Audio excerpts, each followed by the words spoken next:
నాకు ఆ రోజు ఆఫీసర్ ఫోన్ చేసిన మీకు అసలు విషయం చెప్తాయ్యా ఆ రోజు గెలిచింది మనం 4 గెలిచినాం ఫస్ట్ వీర్నపల్లి గెలిచినాం మనం వీర్నపల్లి గెలిచిన తర్వాత ఈ దరిద్ర వేసిన కేసీఆర్ కొడుకు ఏం చేసిండు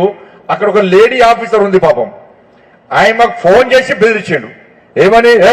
నువ్వు వీర్నపల్లి గెలిచిందని బీజేపీ అనౌన్స్ చేస్తామని సంగతి చూస్తాడు పాపం మేము అనౌన్స్ చేయక ఆపింది తర్వాత మళ్ళీ 2 గెలుస్తాం మనం మళ్ళీ 2 గెలిస్తే కూడా అనౌన్స్ చేయకుండా ఆ లేడీ ఆఫీసర్ ఆపింది మనోళ్ళు పోయి వాళ్ళ గొడవ వేస్తే లాఠీ చార్జ్ చేశారు మనోళ్ళను మన కార్యకర్తలు కొట్టిన ఆ రోజు వేమవాడలో కొట్టిన తర్వాత మనం 4 గెలిచాం అప్పటికి 4 గెలిచిన తర్వాత కూడా మనకు గెలిచి అనౌన్స్ చేయలేను అంత రాచరిక పాలన అంత దుర్మార్గ పాలన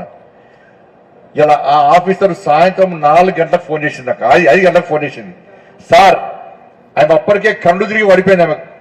కళ్ళు తిరిగి ఈ కేసీఆర్ కొడుకు పెట్టిన బాధలు భరించలేక కళ్ళు తిప్పి స్టోర్ పడిపోయిన తర్వాత మన మల్లేశం గారు నాకు ఫోన్ చేసి అన్న ఈ లేడీ ఆఫీసర్ను ఈ కేసీఆర్ కొడుకు ఇబ్బంది పెడుతుండ్రు రమేష్ అన్న ఫోన్ చేసిండు కేసీఆర్ కొడుకు ఇబ్బంది పెడుతుండు అని చెప్పి ఆ లేడీ ఆఫీసర్ నాతో మాట్లాడింది సార్ నా హెల్త్ బాగలేదు సార్ నన్ను బెదిరిస్తున్నారు సార్ ఈ 4 గెలిస్తే అని చెప్పి అనౌన్స్ చేస్తే నన్ను సస్పెండ్ చేస్తా అంటున్నారు సార్ అని చెప్పి ఆ లేడీ ఆఫీసర్ బాధపడితే నేను ఒకటే చెప్పిన అమ్మ నీ ఆరోగ్యం ముఖ్యం మీ ఉద్యోగస్తులు మాకు ముఖ్యం ఇవాళ కాకుండా రేపు గెలుస్తాం మళ్ళా గెలుస్తాం మేము ఈ పాలన కొన్ని రోజులు కొన్ని సంవత్సరాలు మాత్రం ఉంటుంది నెక్స్ట్ వచ్చేది మాదే ప్రభుత్వం ఆ గెలిచిన వీర్నపల్లి కూడా వాళ్ళకే ఇచ్చేసాయని చెప్పిన